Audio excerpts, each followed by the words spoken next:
CM sir பழி வாங்குறதா இருந்தா என்ன பழி வாங்க அப்படின்னு சொல்லிட்டு ஒரு பொலிட்டிக்கல் பார்ட்டியோட லீடர் பேசியிருக்காரு. அதாவது, நீ யாரு மதம், உன்னை ஏன் பழி வாங்கணும், நீ என்ன பண்ணிருக்க, உன்னோட எலெக்ஷன் ட்ராக் ரெக்கார்டு என்ன ஓட் பேங்க் ஏதாவது ப்ரூவ் பண்ணிருக்கியா, 4 தடவை கூட்டம் நடத்திருக்க, அதில் ஒரு கூட்டத்தை காமிச்சிருக்க, அந்த கூட்டம் தான் உங்க பலம்னு சொல்லி பேசிட்டு இருக்க, அதை தாங்க என்ன சாதிச்சிட்ட, எதுக்கு ஒன்று வந்து பழி வாங்கணும், போத என்ன ஸ்டேட்மெண்ட் இது? கரூர்ல வந்து 41 பேர் செத்து போயிருக்கான்.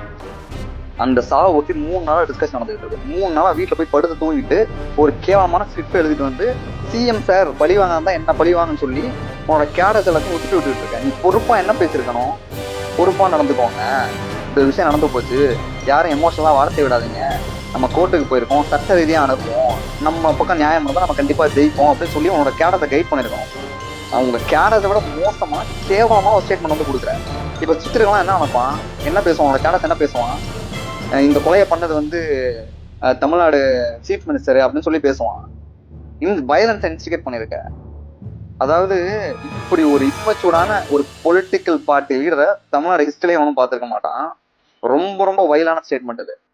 டைரக்டா எந்த முகாந்திரமும் இல்லாம சிஎம் பழி வாங்குறான்னு சொல்லிட்டு ஒரு பொலிட்டிக்கல் பார்ட்டியோட லீடரு, இவ்வளவு பெரிய செலிபிரிட்டி, இத்தனை லட்சம் பேர் அவனை பின்தொடர்றான், அவன் வந்து பேசுறான். துள்ளி கூட குற்ற உணர்ச்சி இல்லாம அந்த 41 பேரோட மரணத்துக்கும் எனக்கு எந்த சம்மந்தமும் பொறுப்பு தரவு பண்ணிட்டு நான் எதுவுமே பண்ணல, எல்லாத்தையும் வேற யாரோ பண்ணிட்டாங்கன்னு சொல்லி கேவலமா ஒரு வீடியோ போட முடியுது உன்னால. அதுக்கு ஓனர்ஷிப் எடுக்க முடியல. கோல மாதிரி பயந்து ஓடின நபர் நீனு. ரொம்ப ரொம்ப டேஞ்சர்.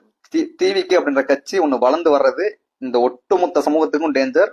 விஜய் மாதிரியான ஒரு கேவலமான ஒரு சந்தர்ப்பவாத ஒரு பொலிட்டீஷியன் வந்து இதுவரைக்கும் தமிழ்நாடு ஹிஸ்டரியிலே இருந்ததில்லை.